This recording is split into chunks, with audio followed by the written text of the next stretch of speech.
sometimes it takes a mother's touch, right? That's supposed to be the theme. This chapter of Fairy Tail, I was surprised. First of all, it came out mad freaking early, so let's throw that out the way. I was like, oh shit, Fairy Tail chapter. Now, the way August went down against Gildarts, while some people didn't really care for it, they were like, oh, how is he going down like that? Nevertheless, I thought it was alright. I was fine with it. I thought it was one of the more strategic fights, and I was totally fine with the way August fell in the past chapter against Gildarts. I was like, yo, he out-strategized him. He did him in. You could argue it was a one-shot, but then, of course, that showcases that since August never really been hit like that, as something that was, effective against him, it'd be fine. It was a good fight. But no, this chapter, 527, I believe, of Fairy Tail, he's back up and he's about to blow. He's on some Cell shit. I'm taking everyone, and he's supposed to be using a magic in this chapter that essentially, I believe, like evaporates their blood and just evaporates everything around them. So it's supposed to be a big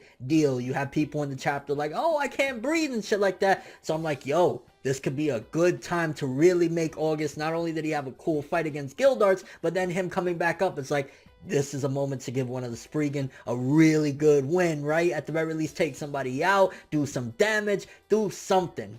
But no.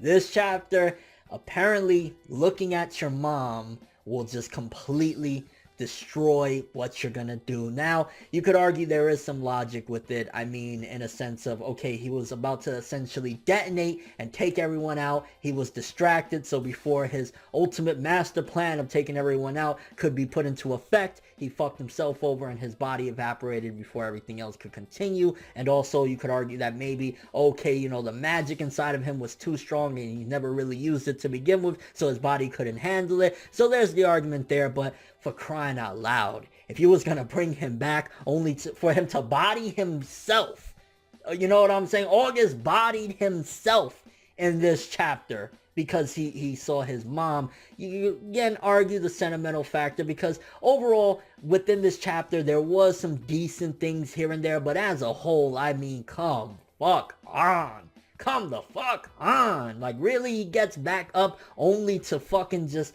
what even was that? Like, I would really like for somebody to really give me, I mean, again, I threw out the points of why it could be logical or whatever, but essentially it was just looking at his mother fucked him over. I like the little bit at the end where you see like the shadow or the little appearance of him as a kid behind Mavis and saying mom real quick. So again, it was playing into the whole theme that Hero was building up for quite a few chapters now of, the mother and the father and the relationship and all of that stuff and the comparisons to, Gildarts and Kana. So it was building that up, and the emotional send-off in that little regard was okay, but that was just terrible. Like, that was just, it would have been fine. Gildarts took him out. Gildarts did him in. It was fine that way, him coming back and ultimately doing that. I mean, I guess you could also argue, oh shit, we got another death on their side, but the way the death went down is like, don't fear the villains in this manga. And I mean, again, we're already at the end point, so it's almost feeling pointless to even rant or rave or whatever about any of this shit, because it's almost over anyway. But like, you don't need to fear the villains in Fairy Tail. The villains need to fear Fairy Tail themselves, because and then we had the bit of Natsu versus Zeref, or even before that, let's talk, because Lakade or Rakid, the white Dragneel, the way he went down in this chapter yet again is like, ooh, Zeref, you savage, right?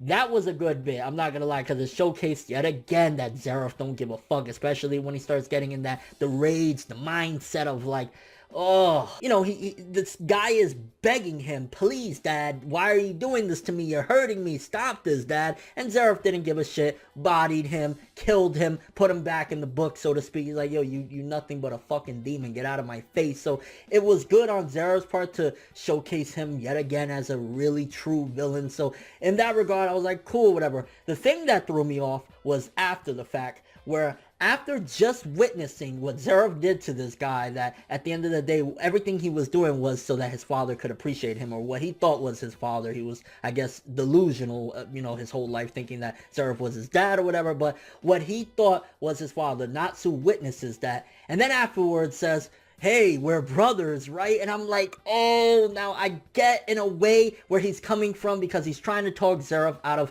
that mindset, and he's basically telling him like, yo, you say you don't got no bonds or whatever, but I'm your brother. But prior to these chapters, when did Natsu actually even say or consider himself as a brother to this guy? So why would he even, I mean, I guess you could argue the development that he had in his little mind space thing when he saw like Neil and Zeref and everybody in his little dream sequence thing that he had. So maybe that's where he came to that conclusion that, okay, maybe, you know, instead of beating his ass, we could talk in an emotional state. And I guess he's seeing it as like, Zeref, you're saying you don't have nobody, but you claim I'm your brother and I'm still here, right? So maybe in that regard, but like, you just seen this dude do the White Drag Neil so dirty.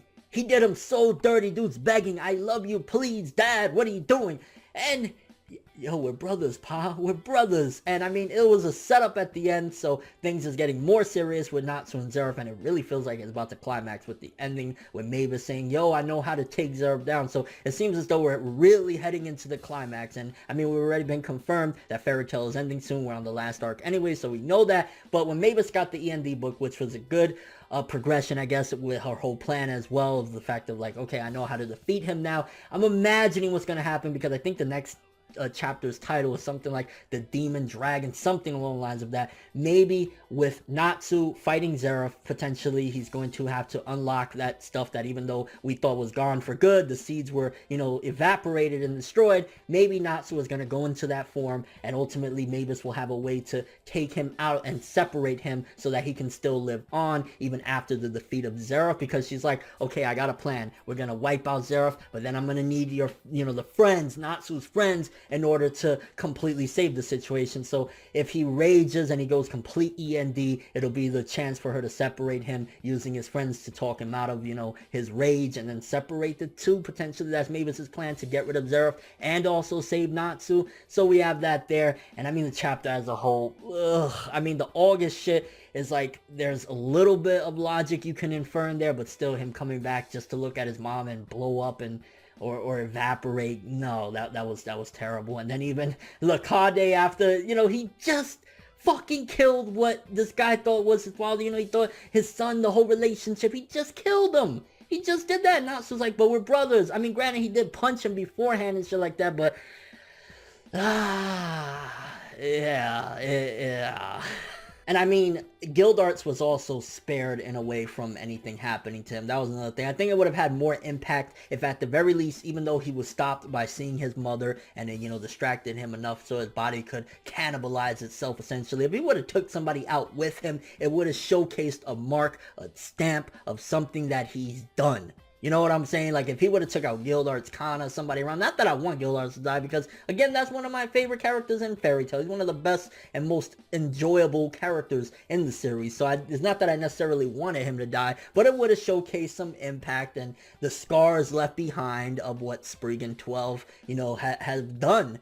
But we didn't get a casualty out of this master magic that was hyped up. Even in the chapter, maybe it's just like, oh my god, this magic, and we didn't get nothing out of it. So that's another thing there. Kind of curious what you guys think. For starters, what did you think about August's return from the fucking ground and essentially exploding because he saw his mom and he didn't have time to take anyone else out? Or maybe just seeing his mom in general was like enough to completely fuck him up? What is your thoughts on that? How do you rationalize what happened with August? Also, what do you think about the Natsu versus Zeref deal? Like, do you think Mavis's plan is to have Natsu go completely insane, go completely dragonized and all that, and then try and potentially separate them using his friends to talk like, hey, we're friends? And also, what do you think about, after just witnessing Zeref killing what was seemingly his son or whatever, a comrade nevertheless, and then him saying, but we're brothers and shit like that? Like, do you think it's too much? I mean, I guess, again, he's trying to rationalize, trying to stop this guy without having to kill him. So it's like, maybe I could stop him with words, but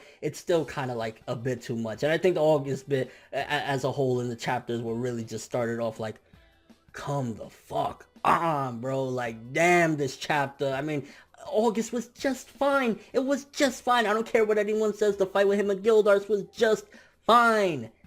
And then he comes back and Mama, which by the way, there was no Brandish in this chapter. And I thought at the very least one conversation between August and Brandish would have went down, considering they had some sort of connection. And seemingly there was a fatherly, daughterly role, but maybe Hiro wanted to wipe that out, considering he's trying to make it that August was cold because he never had his parents to begin with, and they never really knew him. So maybe that's why Hiro didn't want to have one last word between Brandish and August. Although I'm imagining when Brandish finds out, she'll probably say a couple of words about August because she did seemingly care for him as well. And your thoughts of the chapter as a whole. Are you disappointed on how August went down? And what do you think about Natsu versus Zeref upcoming? Hopefully, at the very least, this bit is pretty good. But with Mavis's plan, who knows what's going to happen. I'm looking forward to seeing Natsu transform. I hope it still happens. I don't give a fuck what happened with the seeds or whatever. That just sounds cool. So I'm looking forward to that. But yeah, as a whole, this chapter, I want to say maybe 4 out of 10. 3 to a 4 out of 10. It was just like the logic was flushed down the toilet, and August came back for